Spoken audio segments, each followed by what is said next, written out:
বাংলাদেশের মানুষকে দীর্ঘ অর্ধ শতাব্দীকাল পর্যন্ত শাসনের নামে শোষণ করা হয়েছে। সেই পতিত স্বৈরাচারী পরাজিত ইসলাম বিরোধী চক্র পতিত ফ্যাসিবাদী হাসিনার দোসররা তারা বাংলাদেশের মসনদ থেকে উৎখাত হয়েছে, কিন্তু এখনো পর্যন্ত তাদের ষড়যন্ত্র বন্ধ হয় না। আল্লামা আজহারী রহমতুল্লাহি আলাইহির মাটি, আল্লামা আহমদ খান রহমতুল্লাহি আলাইহির এই মাটি, আল্লামা আনোয়ার শাহ রহমতুল্লাহি আলাইহির এই মাটি, আল্লামা আতাউর রহমান খান রহমতুল্লাহি আলাইহির এই মাটি, শহীদের আরমানের এই মাটি ইসলামের ঘাঁটি। ইনশাআল্লাহ শহীদের মসজিদ থেকে যেভাবে ইসলাম কায়েমের আযান উচ্চারিত হয়েছে, আগামী দিনেও বাংলাদেশের ইসলামী বিপ্লবের ক্ষেত্রে কিশোরগঞ্জের মাটি ঘাঁটি হিসেবে ব্যবহৃত হবে। আমি আল্লাহ পাক রব্বুল আলামিনের দরবারে শুকরগুজারি আদায় করছি।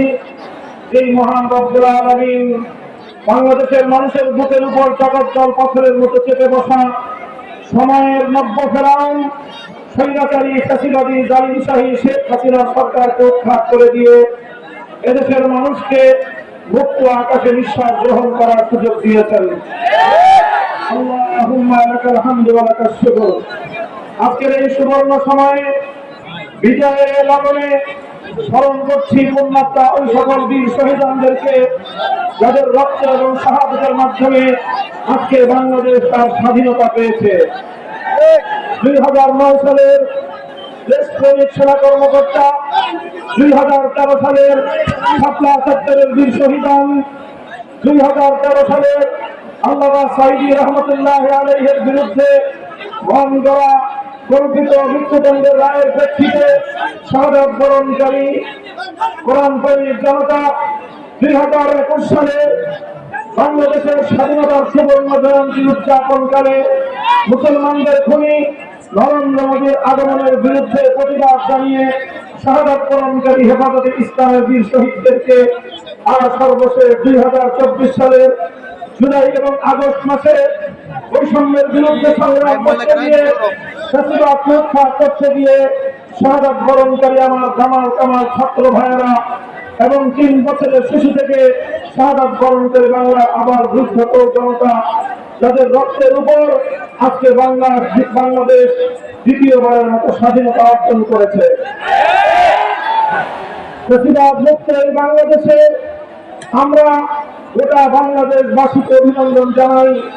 সেই সাথে আমি এই আন্দোলন এবং এই সংগ্রামের পুরোভাগে নেতৃত্বদানকারী ছাত্র সমাজ এবং এদেশের ইসলাম প্রিয় জনতাকে বিশেষভাবে সজাগ এবং সতর্ক থাকা উদ্যত আহ্বান জানাই। আমি স্পষ্ট সতর্কবাণী উচ্চারণ করি, মনে রাখতে হবে স্বাধীনতা অর্জন করা যত কঠিন, স্বাধীনতা রক্ষা করা তার চেয়ে বড় কঠিন। আমাদের দেশের মানুষের চিত্র অভিজ্ঞতা রয়েছে। 1971 সালে এক মুক্তিযুদ্ধের মধ্য দিয়ে আমরা বাংলাদেশের স্বাধীন মানচিত্র এবং স্বাধীন পতাকা লাভ করেছিলাম। সেই মুক্তিযুদ্ধ হয়েছিল ইনশাআল্লাহ বলে, অর্থাৎ আল্লাহর উপর অবিচল আস্থা এবং বিশ্বাস রাখার মধ্য দিয়ে। সেই স্বাধীনতার যুদ্ধ হয়েছিল কোরআন এবং সুন্নাহ বিরোধী কোন আইন তৈরি করা হবে না, এই কমিটমেন্ট এবং এই অঙ্গীকারের ভিত্তিতে। কিন্তু দুঃখ এবং পরিতাপের বিষয়, আল্লাহর উপর আস্থা রেখে শুরু হওয়া স্বাধীনতার যুদ্ধ কোরআন সুন্নাহর বিরুদ্ধে কোন আইন তৈরি না করার সেই কমিটমেন্টের প্রেক্ষিতে অর্জিত স্বাধীনতা 16 ডিসেম্বর বিজয় দিবস পালন করার কয়েক মাসের মধ্যেই আমাদের সেই বিজয়কে ছিনতাই করা হয়েছিল।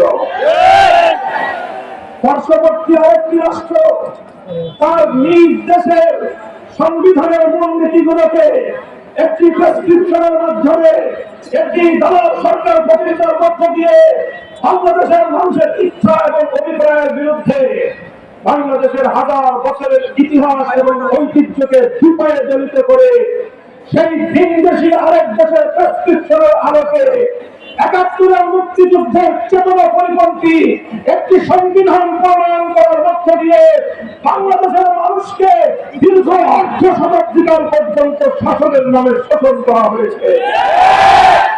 সেই পতিত স্বৈরাচারী পরাজিত ইসলাম বিরোধী চক্র পতিত ফ্যাসিবাদী হাসিনার দোসররা তারা বাংলাদেশের মসনদ থেকে উৎখাত হয়েছে, কিন্তু এখনো পর্যন্ত তাদের ষড়যন্ত্র বন্ধ হয় না। এজন্য আমি বলি আমাদেরকে সজাগ থাকতে হবে, সতর্ক থাকতে হবে। শেখ হাসিনা চেয়েছিল বাংলাদেশকে হিন্দুত্ববাদে দীক্ষিত করতে। আমরা বাংলাদেশের মানুষ, আমাদের হাজার বছরের ঐতিহ্য, একদিকে যেমন সাম্প্রদায়িক সম্প্রীতির ইতিহাস, আমাদের ইতিহাস সম্প্রীতির ইতিহাস। আমরা প্রত্যেকটি সংখ্যালঘু জাতির সব ধরনের অধিকারের নিশ্চয়তা প্রদান করি।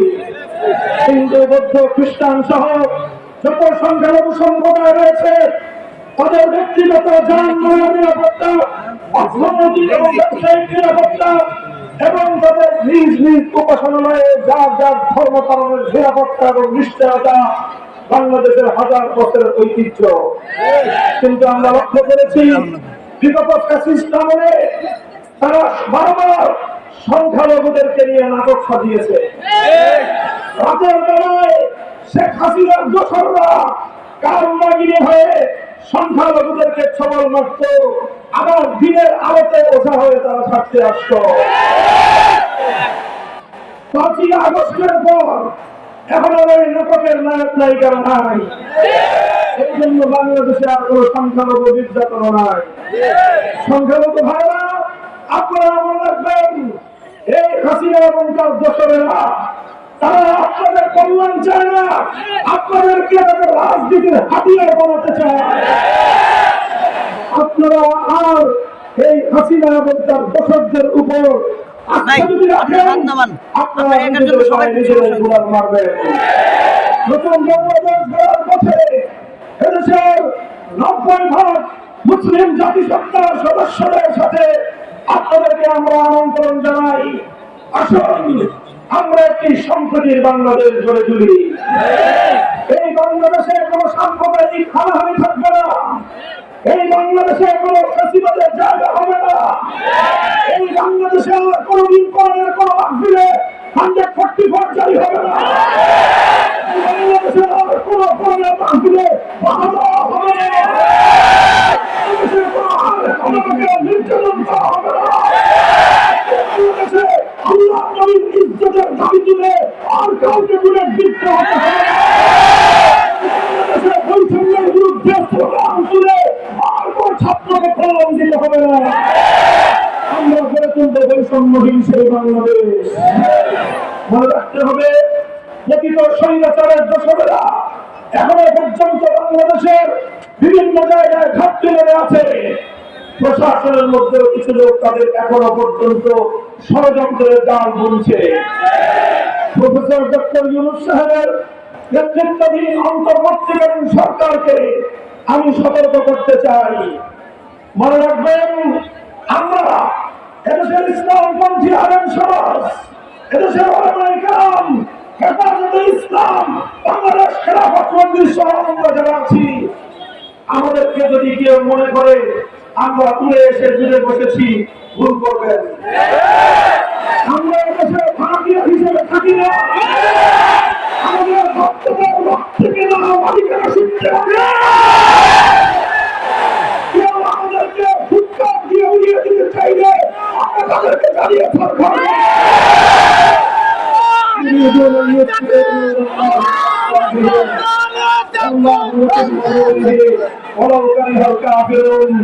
যারা ইসলামের আলোকে দেখিয়ে দিতে চায় তারা সেই আগুনে নিজেরাই জ্বলে পড়ে সরকার হয়ে যায়। আমরা বলছি, হাসিনা চেয়েছিল হিন্দুত্ববাদ প্রতিষ্ঠা করতে বাংলাদেশে। আওয়ামী লীগের রাজনীতি ছিল বাংলাদেশকে আরেকটি দেশের অঙ্গরাজ্যে পরিণত করা। শেখ হাসিনার উদ্দেশ্য ছিল লক্ষ লক্ষ কোটি টাকা বাংলাদেশ থেকে পাচার করে আমার বাংলাদেশের অর্থনীতির ভিতকে ধসিয়ে দেওয়া, একটি তলাবিহীন ঝুড়িতে পরিণত করা, বাংলাদেশ যেন বিশ্ব দরবারে কথা তুলে দেওয়াতে না পারে। এটাই ছিল শেখ হাসিনা এবং তার দলের রাজনীতি। এখন আমরা বলি, হিন্দুত্ববাদ উৎখাত হওয়ার পর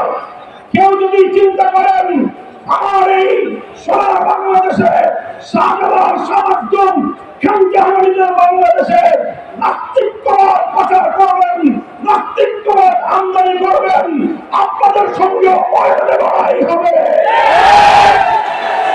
আমরা এটা বরদাস্ত করে নেব না।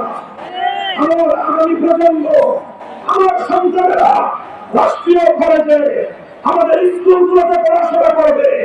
তাদের পাঠ্যসূচি, তাদের পাঠ্যক্রম, শিক্ষা ব্যবস্থা তৈরি করার জন্য সেই সমকামিতার প্রমোদকারী কামরুল হাসান মামুন এবং সামিনা লুৎফা সহ এই পাশ্চাত্যের বেহায়া বেরেলুয়া এজেন্টদেরকে আমরা শিক্ষা কমিশনে দেখতে চাই না।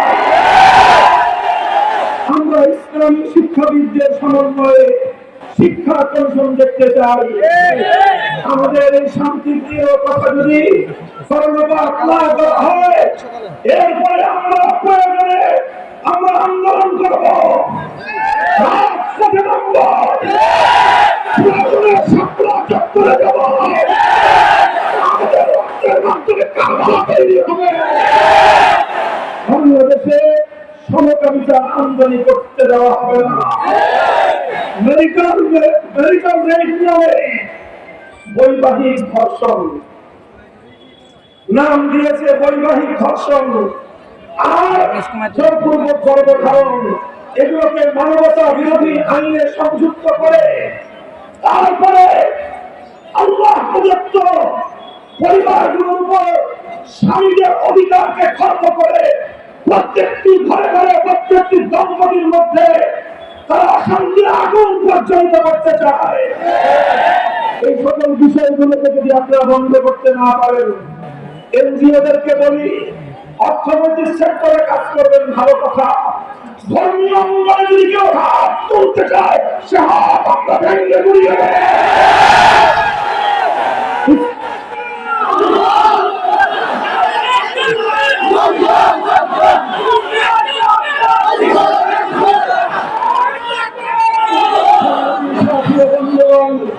ইনশাআল্লাহ এভাবেই একটি বৈষম্যহীন সমাজ আমরা গড়ে তুলব, ইসলামী সমাজ গড়ে তুলব। ইসলাম মানেই হল বৈষম্য মুক্ত সমাজ ব্যবস্থা। আল্লাহর জমিনে যদি বৈষম্যহীন পূর্ণাঙ্গ ইনসাফ কায়েম করতে চাও, মানব প্রচিত তন্ত্রমন্ত্র দিয়ে হবে না। আল্লাহর জমিনে আল্লাহ প্রদত্ত আল্লাহর খেলাফতের বন্দোবস্ত কায়েম করতে হবে। এজন্য খেলাফতের বাংলাদেশ গড়ে তুলতে প্রস্তুত থাকতে হবে।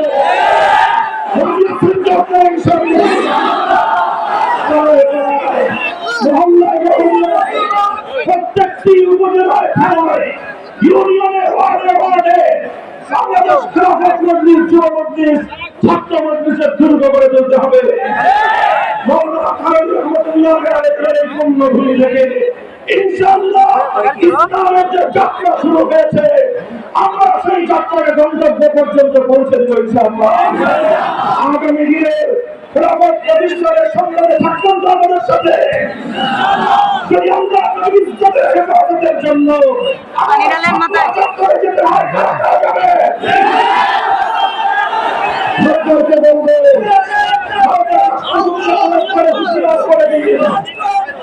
ভারতের রাষ্ট্রদূতকে তলব করে আমার জনগণের বিরুদ্ধে কটূক্তি করার জন্য সতর্ক করে দিন। যদি সেটা করতে চান, তাহলে ভারত যদি ঠাকুরের মধ্য দিয়ে আমাদের নদীতে কটূক্তি করতে থাকে, প্রয়োজনে ভারতের বিরুদ্ধে সম্পর্ক ছিন্ন করুন। ওরা আমাদের নদীকে গাড়ি দিবে আর আমরা ওদের কাছে ইলিশ মাছ রপ্তানি করবো, এই প্রান্তিক বাংলাদেশের মানুষ সহ্য করবে না। আমার নদীর ইজ্জতের হেফাজত করতে গিয়ে আমরা পেটে পাথর বাঁধবো, সঙ্গে কোনো আপোষ করা চলবে না। এই বাংলাদেশ আগামী দিনে আমরা গড়ে তুলতে চাই। কথা বলে ঠিক রাখে রাজি আছেন তো? সংগ্রামের পাশে থাকবেন তো? আমাদের সঙ্গে সবাই থাকবেন তো? বাংলাদেশ জিন্দাবাদ।